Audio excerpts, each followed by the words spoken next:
Hello everyone, कैसे हो सब लोग। उम्मीद है कि सब बहुत अच्छे से होंगे। इस वीडियो में हम डिस्कशन करने वाले हैं क्वेश्चन नंबर 8 के थर्ड पार्ट के सॉल्यूशन के बारे में। अगर आपने इसे प्रीवियस वीडियो अभी तक नहीं देखा, साथ ही साथ आने वाले वीडियोस का सॉल्यूशन देखना चाहते हो तो कंप्लीट प्लेलिस्ट का लिंक मिलेगा आपको डिस्क्रिप्शन में, तो एक बार डिस्क्रिप्शन आप जरूर चेक कर लोगे। थर्ड के ए पार्ट में क्या है, पहले थर्ड दिया हुआ है कि give the balance equation for the following, यानी कि हमें क्या करना है, बैलेंस्ड इक्वेशन इसका बनाना है। ठीक है, हमें क्या दिया, laboratory preparation of ethyne from calcium carbide, है ना। यानी कि हमें कैल्शियम कार्बाइड दिया हुआ है, यानी कि CaC2, इससे हमें क्या बनाना है, तो इससे हमें फॉर्मेशन करना है दैट इज इथाइन, यानी कि C2H2। इथाइन का फॉर्मूला तो यही होता है ना, C2H2। तो यहां पे लिख दिया हमने C2H2। ठीक है, ये हम लोग कैसे फॉर्मेशन करते हैं, कार्बन तो ठीक है ना, हाइड्रोजन हमें चाहिए, तो सिंपल फॉर्म में यहां पर क्या कर देते हो, वाटर के साथ आप रिएक्शन करा देते हो। वाटर के साथ रिएक्शन करने के बाद ये क्या, किसका फॉर्मेशन कर देता है, कैल्शियम हाइड्रोक्साइड का। किसका फॉर्मेशन कर देता है, कैल्शियम हाइड्रोक्साइड का। और ये रहा आपके पास, ये है आपका कैल्शियम कार्बाइड और ये है आपका क्या, दैट इज इथाइन। अब आता है इसका बैलेंसिंग का, कि बैलेंसिंग कितना होगा, कैल्शियम दोनों तरफ एक है, कार्बन दोनों तरफ 2 है, हाइड्रोजन 2 है, ऑक्सीजन हमारा कितना है, 2 है, और ऑक्सीजन हमें इधर कितना दिख रहा है, दैट इज 1। तो ऐसा कर लेते हैं, अच्छा हाइड्रोजन 4 था, ठीक है। हाँ, तो सिंपल सा है भाई, सिंपल सा है, इसको मिटाते हैं यहाँ से और यहाँ पर हम लोग कर लेते हैं 2। देखो बैलेंस हो गया क्या, हाइड्रोजन 4, ऑक्सीजन 2, ऑक्सीजन 2, ये हमारा हो गया that is balanced equation of this given equation. ठीक है, आगे चलो। नेक्स्ट हमें क्या दिया हुआ है, नेक्स्ट हमें दिया हुआ है that is conversion of acetic acid two ethyl acetate. अच्छा, गजब क्वेश्चन है भाई। ठीक है, यानी कि एसिटिक एसिड, ये सारे के सारे क्वेश्चंस ना अगर आपको याद रहेंगे तभी बन पाएंगे। ये देखो क्या एसिटिक एसिड है और यहां से आपको बनाना क्या है, तो आपको बनाना है इथाइल एसीटेट। क्या बनाना है, इथाइल एसीटेट। इथाइल एसीटेट का फॉर्मूला बताओ, C2H5। ये देखो है, यहां से आपको वहां जाना है, तो यहां से यहां तक का पार्ट आपको दोनों में देख रहा होगा कि सेम है ना। यहां से C2H5 है तो पक्का ये कहां से आएगा, यहीं से आएगा, C2H5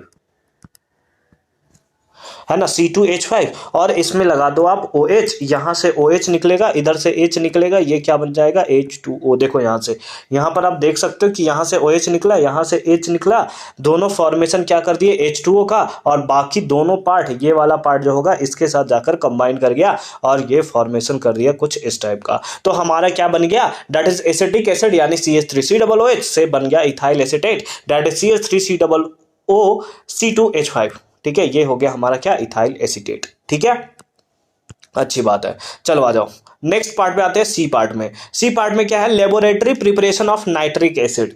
नाइट्रिक एसिड का लेबोरेटरी प्रिपरेशन हमें करना है कि कैसे होगा। देखो नाइट्रिक एसिड का लेबोरेटरी प्रिपरेशन के लिए ना आपके पास क्या है कि 2-3 मेथड है ना।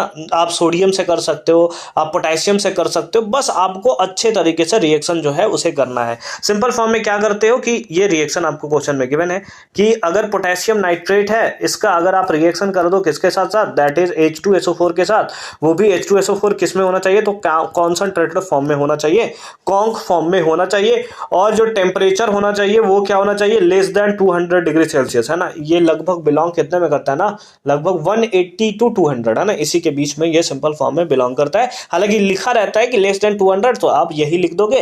अब यहां पर डायरेक्ट हीट भी ऐसा लिख सकते हो, कोई दिक्कत नहीं है। ठीक है, तो ये फॉर्मेशन करता है किसका, कॉन्क फॉर्म, है ना।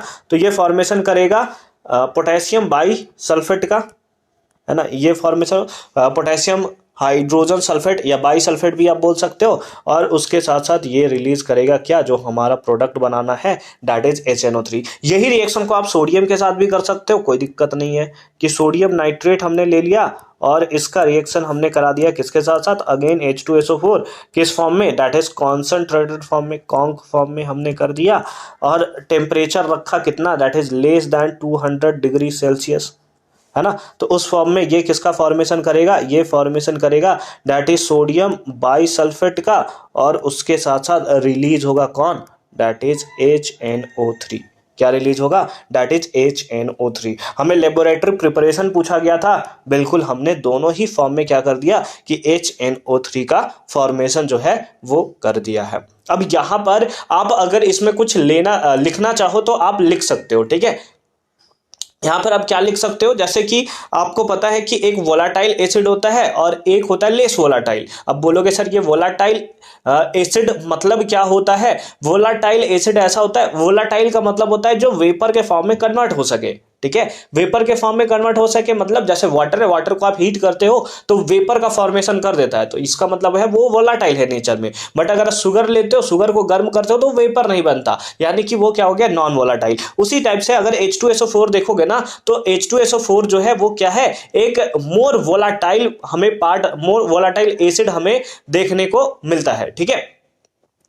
और नाइट्रिक एसिड कैसा है, तो नाइट्रिक एसिड जो होता है कि हमें क्या देखने को मिलता है, ज्यादा वोलाटाइल। वोलाटाइल तो दोनों है, जैसे H2SO4 भी हमारा वोलाटाइल है और HNO3 जो है हमारा वो भी वोलाटाइल है, बट HNO3 जो है कंपेयरली हमें ज्यादा वोलाटाइल देखने को मिलता है कंपेयर टू H2SO4। इसीलिए हम लोग क्या कर सकते हैं कि इसको प्रिपेयर कर सकते हैं, है ना। सिंपल सा रीजन हमारे पास होगा कि जो लेस वोलाटाइल एसिड होता है ना, जो लेस वोलाटाइल एसिड होता है वो हमारा क्या होता है कि डिस्प्लेस कर जाता है किससे, मोर वोलाटाइल एसिड से। तो इसीलिए NO3 ने किसको, H2SO4 को सिंपल फॉर्म में यहां से डिस्प्लेस कर दिया और फॉर्मेशन किया किसका, HNO3 का। आई होप कि ये पार्ट आपको अच्छे तरीके से समझ में आया होगा कि कैसे हमने इसका सॉल्यूशन जो है वो किया है। मिलते हैं आपसे अगली वीडियो में इसके थर्ड पार्ट के सॉल्यूशन के साथ। तब तक के लिए अच्छे से पढ़ाई करते रहिए। All the very best for your upcoming examination.